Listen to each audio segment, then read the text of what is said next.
Hey, Facebook world. It is your girl, Chanel the Mouthpiece, and I felt so moved to do something that just came to my mind, an idea to share with you two things I really love.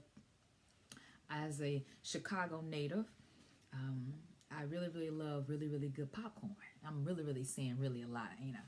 I really love popcorn, and I really love reading. I really love books, as I am a scribe, as I am a writer of many sorts, right? One of my things that I am really into within the last 5 months now, one of the things I'm really, excuse me, really into are audiobooks. Now, I haven't shared with you all in my regular feeds at all what I've been watching or anything like listening to, but I have been knocking out audiobooks left and right. And I have a lot of time to do it while I am sitting in LA traffic.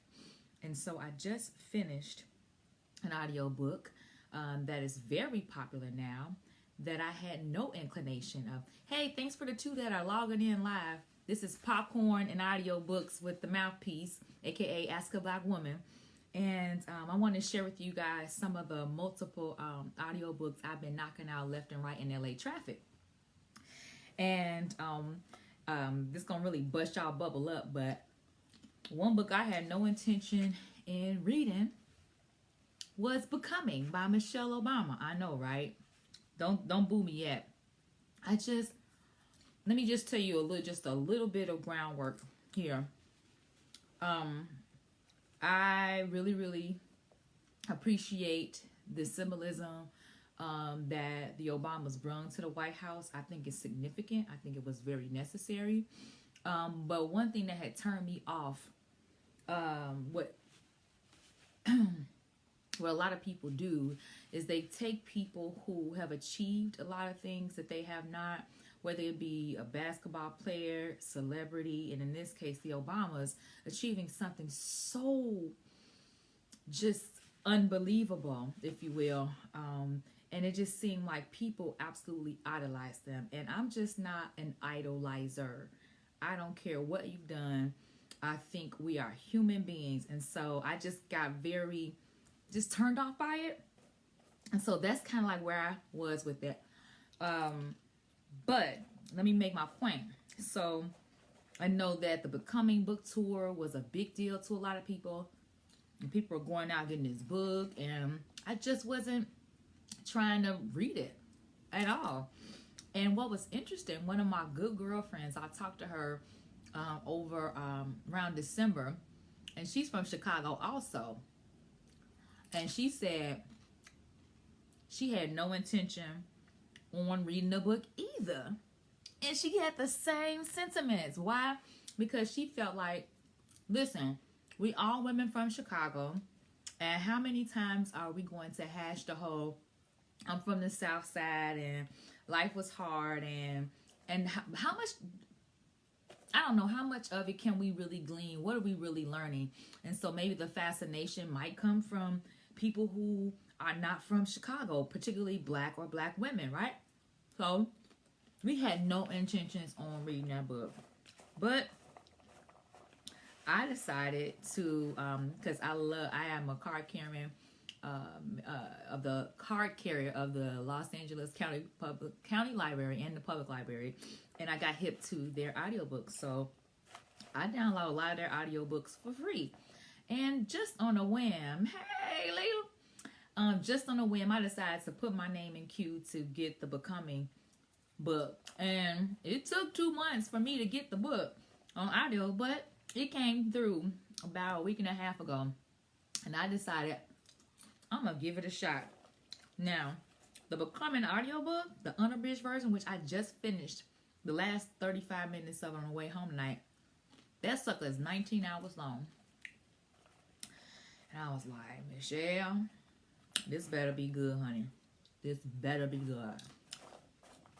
So I'm going to just let y'all know what the grade I give it. I give girlfriend, I give her an A. I give her A. I gave it a try, and I give her an A. Now, here's some of the my takeaways and what I want to tell you. I must admit, what I did post was my, not because I was trying to promote the book yet, but like an hour into the book, this woman had me in tears driving to work in the morning. She had me in tears. Why? Well, there's some similarities between me and former First Lady Michelle Obama. First of all, I like the fact, first of all, I had learned more about her than I knew. Yes, I know she's from the South Side, but just it goes into her background a little bit deeper. One of the thing that had me crying the way I was, it ain't that good if it ain't Garrett's. Girl, please, I don't need Garrett's. This is Shannara. Do you know when, pause, somebody's commenting about my popcorn. Do you know when I owned my salon, I used to make popcorn for my clients? And if I did not have it going, they would be asking, where is the popcorn? Matter of fact, they was trying to take an extra bag home for their honeys. This is Shannara. Straight out the pot. Amen. Matter of fact, Garrett's is just, that's good for tourists. When I go home to Chicago, I actually look up Micah Popcorn Smothers. Micah Popcorn. Popcorn is a black man. He started out with a popcorn truck, like a food truck. And you would follow him on Instagram, and then you would see him all around like the south side of Chicago. And he had all kinds of flavors that Garrett's never had. And then since I went back home back in September, he has a shop, a pop-up shop inside of what am I thinking? It's a slice of Bronzeville, right off the corner of 47th and King Drive, across from the Harold Washington Culture Center. You can follow Popcorn Smothers on Instagram. Tell him the mouthpiece sent you, because he know every time I'm in town, I get me some. He got deep dish flavored popcorn. He got the Obama flavor. He got the Harold Washington flavor. So get your weight up. Get your weight up. Let you know. Mama know here. This here is the real deal. Anyway, back to the book review. So she had me in tears because she started talking about going to Whitney Young. Yes, I am a proud Whitney Young alum. You should have been a dolphin. She was a graduate of the first class, 1981.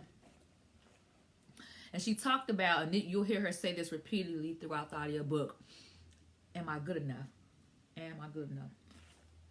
She talked about, for her, showing up for the first time and seeing the girls carrying purses. That was a big deal. It made me think of, at the time when I was going to Whitney Young, it was a big deal to have Dooney and Burke purses, have the big bubble face guest watches, having your K-Swiss. Just like Michelle, she says, when you go to Whitney Young, you are face to face with, for a lot of us, for me as well, it was my first face to face with like black elite, really well-to-do black folks, kids who got passports, black kids, let's say, that have passports, whose parents are professionals, like doctors and lawyers, etc. Prior to me going to Whitney Young, I had never went to school with children like that ever, and who seemed to have a footing and could travel and things like that. She talks about, and I'm not trying to give too much away, but she talked about taking French, which I did too, and how she didn't even bring up to her parents that there was an opportunity to go to France, because she didn't want to ask them, for anything, because she knew, in her mind, she just knew, well, there's no way that they could afford it. And I think, like I said, that's the same thing. I did well in school, but I knew my mama ain't have it. And there's no way in the world I would have went home and asked my mama, anybody for that matter, hey, can I go to Paris too? She talks about how her and her parents, they rented a small apartment in the 2-flat by her Aunt Robbie. So they had an apartment all the way through, like, till she started working at Sidley in Austin, right? She talks about how her travels across town, taking that Jeffrey bus. She had to take 2 buses to get to school. How she went to Bryn Mawr Elementary. That made me cry. She went to Bryn Mawr Elementary. How she was able to, her mother was a stay-at-home mom. How she was able to go home and for lunch. And how in 2nd grade, I believe, I'm sorry, my light went out. First, in 2nd grade, her some teacher, this just wasn't teaching, and it decided to put her in a great majority of the class in the basement, and it wasn't teaching. And so Michelle went home and complained to her mama, and then her mama goes up to the school and all of the way, and then makes a difference, pulls her out of class, tests her and a few other students, and they were able to be moved out that class. And so all this lays a lot of groundwork for what is a very, very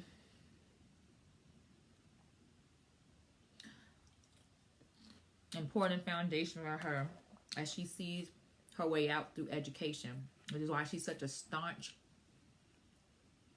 advocate for that, especially when it comes to young Black women. She has to be involved in their betterment because she knows education was so instrumental into her being able to excel. What other things? I'm really trying my best.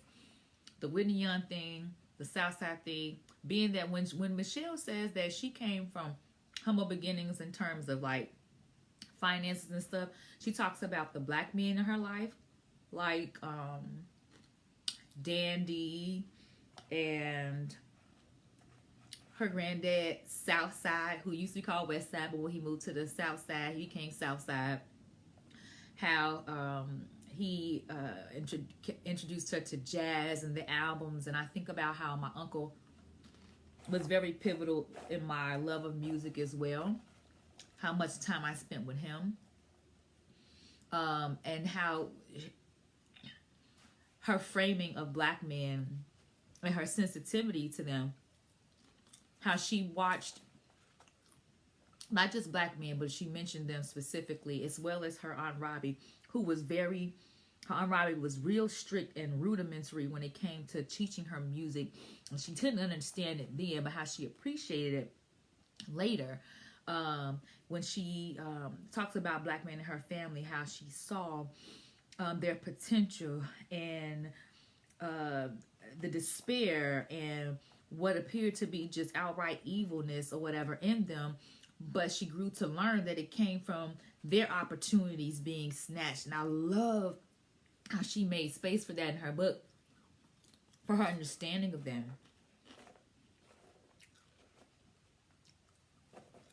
I really appreciate her backstory with Barack. That was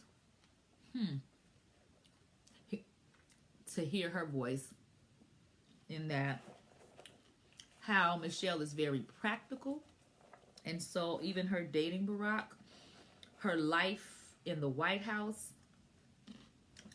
being a political wife, she goes really, really, really deep into how she did not desire the political life at all. Her family into it. She did not desire to have to drag her children through it. She really, really, really was getting into a groove of their life, and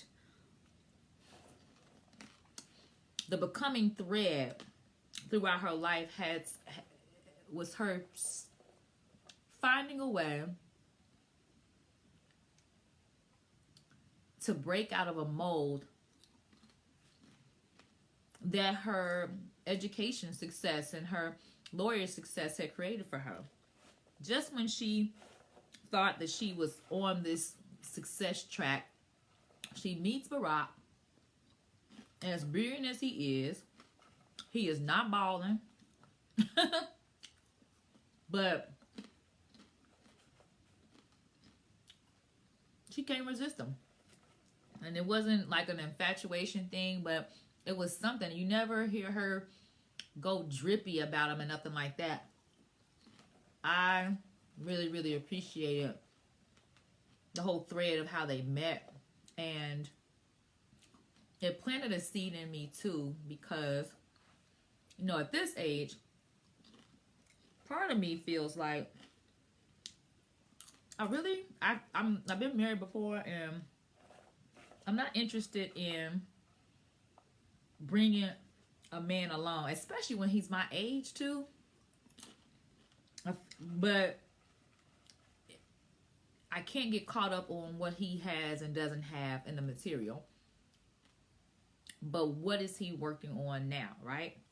And I think that's really, really huge in terms of how she allowed herself to be open to Barack. She didn't base it off of what he showed her and how he fit her mold. I think that was just a lesson to be learned, because as you can see, that ministry, she had no idea what she was getting into with that. I feel like I'm losing my pace here. I just want to say that in terms of, let me give you, I'm being all deep. Let me give you the thing that made me really, really laugh towards these last 35 minutes of the book, when she talks about the transition out after the 8 years, and how, you know, she was really just let down when Trump was elected in, right? Do y'all remember that photos that surfaced of her leaving, or like, you know, transitioning with the Trumps and stuff like that? Did y'all catch that photo when Michelle just had the whatever? There was, like, sis had dropped it. Like, we out. Done. In the audiobook, she admitted it. She said, I was tired. I was done with it. Sis gave it. I was like, yep. I saw that. I saw that. I was like, it's a wrap. No more airs. No more nothing. Y'all can have it. This is some foolishness. I say all that to say, the Becoming book was a surprise to me. I was surprised at how much she revealed in that book. I was surprised at how much I learned in that book. I was surprised at how much I felt in that book. I really, really appreciate the book, and I recommend it. So I say thank you, Michelle. Thank you, thank you, thank you. Thank you for giving us a glimpse of what it's like, what it was like for you to be in the White House. Thank you for sharing that. We have no earthly idea. Even the part about you, it just seems like over time, you guys were trapped in there. It's a serious weight. Your protection was everything, and just going into that kind of thing, I know people feel like, well, that's a good problem to have. No, it ain't. I don't know what it's like. Like, oh my God, how could she be feeling like she lives in the White House? All right. When you can't drive your own car, and you got to get clearance to go here and there, and listen. Just those kinds of things. It was a nice surprise. So go get the book, or if you're like me, go get the audio book. And that is my popcorn first episode, Becoming. And how appropriate that it's Women's History Month, and that I would do it for a woman, a black woman at that. Now go figure. Thanks for tuning in to this first one. I hope it didn't annoy you that I was munching on my popcorn as much. It's quite tasty. All right. Peace, y'all. Have a good night.